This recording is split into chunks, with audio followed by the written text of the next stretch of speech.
Question number 82।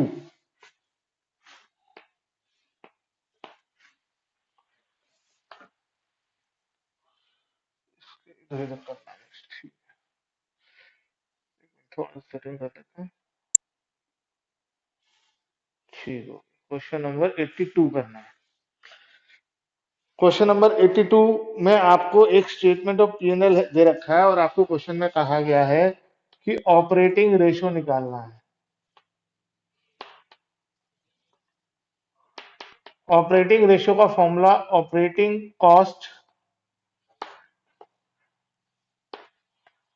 Upon revenue from operations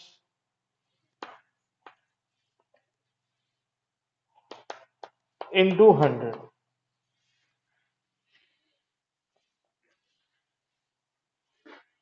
थोड़ी सी movement और कर, ठीक। उसके बाद अब आपको क्लियरली क्वेश्चन में देखो, सबसे पहली चीज ही रेवेन्यू फ्रॉम ऑपरेशन दे रखी है। जब आपको statement of profit and loss दे रखा होगा तो उसमें पहली चीज रेवेन्यू फ्रॉम ऑपरेशन आती है, हमने पिछले चैप्टर में पढ़ा है। अब ऑपरेटिंग कॉस्ट कैसे आएगी? ऑपरेटिंग कॉस्ट का फॉर्मूला होता है cost of revenue from operations plus operating expenses.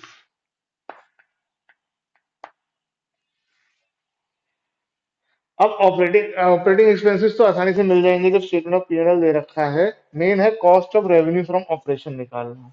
तो cost of revenue from operation के लिए जो इसका मेन फॉर्मूला होता है वो यूज होगा ओपनिंग इन्वेंट्री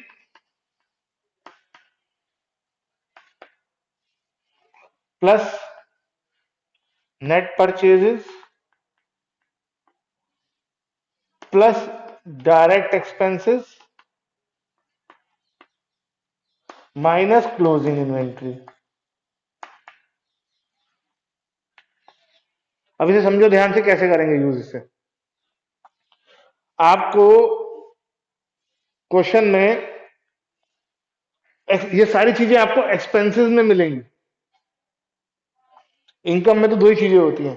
तो purchase of stock in trade तो नेट परचेज हो गया, दूसरे नंबर वाली चीज। ओपनिंग इन्वेंट्री क्लोजिंग इन्वेंट्री हो सकता है आपको ना मिले, अगर नहीं मिलेगी तो चेंज इन इन्वेंट्री दिया गया होगा। चेंज इन इन्वेंट्री का मतलब होता है ओपनिंग माइनस क्लोजिंग, और हमें ओपनिंग में से क्लोजिंग माइनस करना ही है, चाहे ओपनिंग में से करो किसी में से भी करो। एक मिनट, मैं आपको बता रहा था कि आपको अगर ओपनिंग इन्वेंट्री क्लोजिंग इन्वेंट्री नहीं दे रखी है, statement of profit and loss दे रखा है, तो वो ओपनिंग माइनस क्लोजिंग ही है।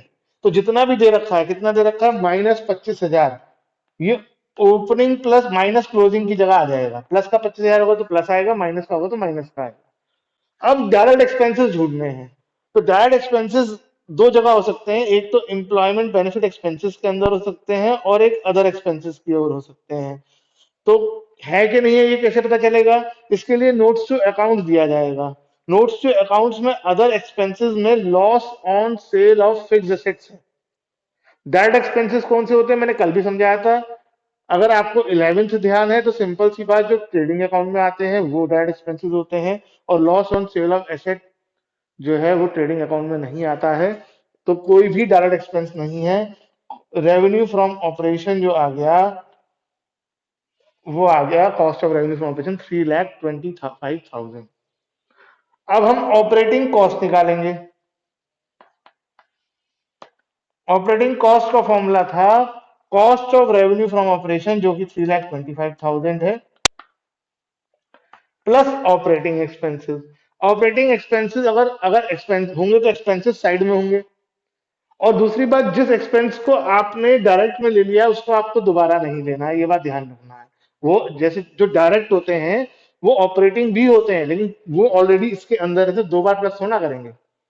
तो अब एक्सपेंस में सबसे पहली चीज है परचेज, चेंज इन इन्वेंट्रीज, इसको तो हम लेंगे ही नहीं। Employ benefit expenses, employ benefit expenses के बारे में मैंने कल भी बताया था, ये सैलरीज प्लस वेजेस होता है।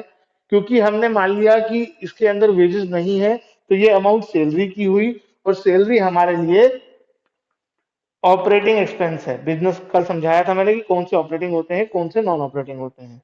फाइनेंस कॉस्ट मैंने कल समझाया था, ये इंटरेस्ट ऑन लोन हुआ, ये नॉन ऑपरेटिंग होता है। अदर एक्सपेंसेस में ऑपरेटिंग भी हो सकते हैं, नॉन ऑपरेटिंग भी हो सकते हैं। अगर क्वेश्चन कुछ नहीं बताएगा तो ये ऑपरेटिंग होगा, लेकिन क्वेश्चन में बताया हुआ है loss on sale of fixed asset, ये लॉस हमारे लिए हमेशा नॉन ऑपरेटिंग एक्सपेंस है। अगर आपको ध्यान हो, कैश फ्लो स्टेटमेंट में भी हम नॉन ऑपरेटिंग में लिखते थे। ये हमारा बिजनेस का एक्सपेंस है ही नहीं, मेरा काम फिक्स एसेट्स को बेचना है ही नहीं। तो सिर्फ एक ही ऑपरेटिंग एक्सपेंस था, ये आ गया 4 लाख। अब आपके पास ऑपरेटिंग रेशियो निकालने के लिए ऑपरेटिंग कॉस्ट है, रेवेन्यू फ्रॉम ऑपरेशन है, इनटू 100 करोगे, आंसर आएगा परसेंटेज में। मैं यहाँ कर देता हूँ, अलग से कहीं नहीं कर रहा हूँ, आप तो नीचे करेंगे।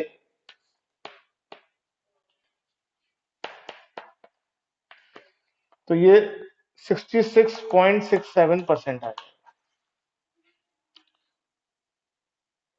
4 लाख ना,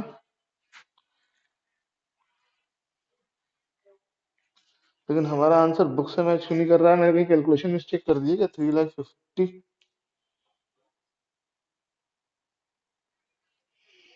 नहीं। फिर चलो नेक्स्ट क्वेश्चन।